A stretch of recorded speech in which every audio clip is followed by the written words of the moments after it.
નમસ્કાર વિદ્યાર્થી મિત્રો, આપણી YouTube channel easy maths with Bhavesh સરમાં તમારું સ્વાગત છે. આપણે 5 પેપર પૂરા કર્યા. હવે આજે છઠ્ઠું પેપર આવ્યા છીએ અને આપણે તે ચાલુ કરીએ છીએ. બાળકો, આપણી ચેનલ નવી છે અને બધા વિદ્યાર્થીઓ સુધી પહોંચાડો, તમારા મિત્રો સુધી એને શેર કરો, સબસ્ક્રાઈબ કરો. તો આજે આપણે આ છઠ્ઠું પેપર પૂરું કરી અને બીજા પણ આપણે અસાઇનમેન્ટ જે સ્ટાન્ડર્ડ મેથ્સ છે અને આઈડિયાની અસાઇનમેન્ટ છે બધાના પેપર પણ અપલોડ કરવાના છે. ત્યારબાદ આપણે અંગ્રેજી વિષયના પણ અપલોડ કરીશું. આ બધા પેપર આપણે અપલોડ કરવાના છે. તો આમાં આપણને શું કીધું છે?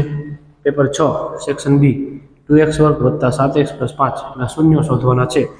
તો બાળકો, શૂન્યો શોધવા માટે આપણને ખબર છે 2x² + 7x + 5 = 0.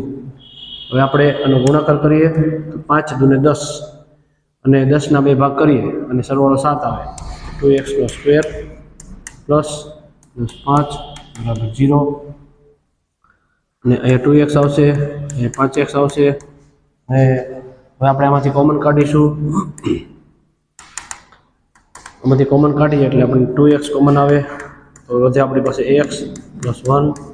આમાંથી 5 કોમન કાઢો, x + 1 વધે એના બરાબર 0. x + 1 x + 1 એને બહાર કાઢી લો. x + 1 બહાર કાઢો, 2x + 5 વધે એના બરાબર 0. હવે આને બેને અલગ કરો. x + 1 = 0 और 2x + 5 = 0.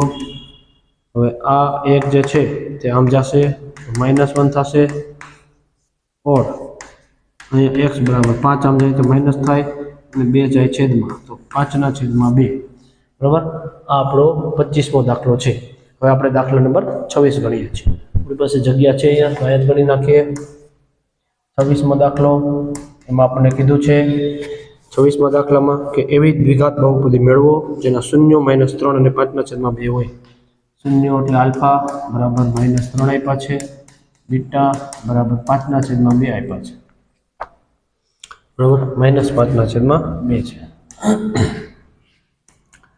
હવે આ જે છે બે રીતે દાખલા તમે ગણી શકો. દ્વિઘાત બહુપદી શોધવાની છે તો આને p of x કહીએ. એકદમ સિમ્પલ અને સાદી અને સરળ રીત કરાવું છું બાળકો.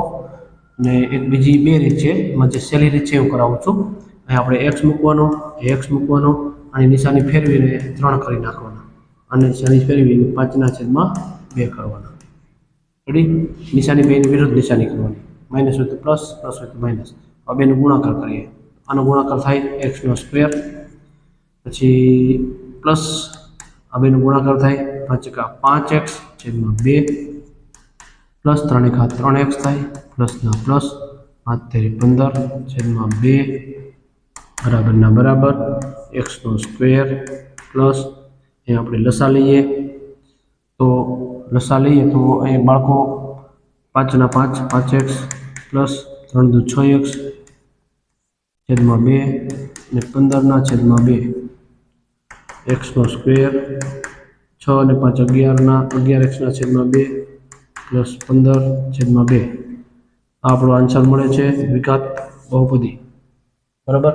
તો આ દ્વિઘાત બહુપદીના શૂન્યો આપેલા છે. તો શૂન્યોની નિશાની ફેરવી અને તેનો આપણે આગળ x મૂકી દેવાનો, ગુણાકાર કરો એટલે આપણને આન્સર મળે છે. આખો સ્ક્રીનશોટ લઈ લો. હવે બાળકો, આ આપણો આન્સર સાચો છે, પરંતુ આમાં હજી થોડુંક અમારે જોવાનો લસા લઈએ તો લસા પણ લઈ શકાય. 2 લસા લ્યો, 2 × 2 x² પ્લસ 11x પ્લસ 15 અને 2 ને કોમન કાઢો તો 2 ને કોમન કાઢીને પણ તમે કરી શકો છો, અથવા તો આ આન્સર પણ આપણો સાચો છે. બરાબર, કોઈ પણ જવાબ તમે રાખી શકો છો. ઓકે, આ પણ સાચો જવાબ છે, આ પણ સાચો જવાબ છે. બે જવાબ સાચા છે. હવે બાળકો, દાખલા નંબર 27 છે. એમાં લખ્યું છે 2x² + kx + 3 = 0 ના બીજ સમાન હોય તો કેનું મૂલ્ય શોધો. આના બીજ સમાન હોય તો આપણી પાસે a બરાબર 2 છે, b બરાબર k છે અને c બરાબર 3 છે. a, b અને c 3 વસ્તુ આપણી પાસે છે. સહગુણક બીજ સમાન હોય તો b² - 4ac ની કિંમત 0 થાય. b બરાબર આપણી પાસે k છે તો k નો સ્ક્વેર થશે. એ બરાબર આપણી પાસે 2 છે, સી બરાબર 3 છે, એના બરાબર 0 થાય, બરાબર કે નો સ્ક્વેર માઇનસ 4 છે, 2 છે, 3 છે, 4 ના 4, 3 દુ 6 બરાબર 0. હવે આને આમ લઈ જશું કે નો સ્ક્વેર અને આ બે પેલી બાજુ બરાબર ની બીજી બાજુ થાય 4 ગુણ્યા 6. અહીંયા વર્ગ છે એનું તમે વર્ગમૂળ કરો તો 4 નો વર્ગ 2 થાય, 6 નું વર્ગમૂળ √6 થાય અને અહીંયા વર્ગ કાઢો એટલે પ્લસ ઓર માઇનસ બે આન્સર આવશે, પ્લસ 2√6 અને માઇનસ 2√6. રેડી? એકદમ સિમ્પલ ને સરળ દાખલો છે.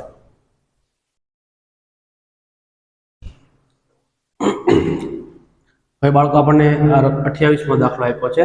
45, 41, 37, 33 નું કેટલામું પદ તેનું પ્રથમ ઋણ પદ હશે? આપણે બાળકો જાણીએ, પહેલું પદ આપણી પાસે 45 છે, ડી બરાબર આપણી પાસે 41 માઇનસ 45 બાદ બાકી કરો તો આપણને મળે છે -4. હવે ઋણ પદ આપણે શોધવાનું છે, કેટલામું ઋણ પદ હશે તો આપણે ધારી લેવાનું છે. ધારો કે an લેસ ધેન 0, ઋણ પદ હોય તો 0 કરતા નાનું હોય. a નું સૂત્ર મૂકો, a plus n minus 1 into D less than 0. a બરાબર આપણી પાસે 45 છે, n માઇનસ 1, ડી બરાબર આપણી પાસે -4 છે, લેસ ધેન 0. 45 પેલી બાજુ જાય તો માઇનસ થશે, n માઇનસ 1 ને -4 છે, લેસ ધેન 45 આમ જાય તો તે -45 થઈ જાય. હવે આપણે n માઇનસ 1 અને આ -4 નીચે જવા દો, n માઇનસ 1 લેસ ધેન અને -45 છેદમાં -4 minus minus plus n minus 1 less than ભાગાકાર કરો, 4 એકા 4, 4 એકા 4 પોઈન્ટ 1 વિધો 4 દુ 8, 4 પંચા 20, n લેસ ધેન 11.25 છે, એક આમ જાય તો પ્લસ થાય, n લેસ ધેન 11 માં 1 નાખો તો 12.25 થાય. હવે આ 12.25 આવ્યા છે તો બાળકો n બરાબર 12.25 થી આગળનું એક સ્ટેપ લેવાનું, 13મું પદ આવે છે તો આપણું માઇનસ ઋણ પદ છે 13મું પદ આવશે. ઓકે.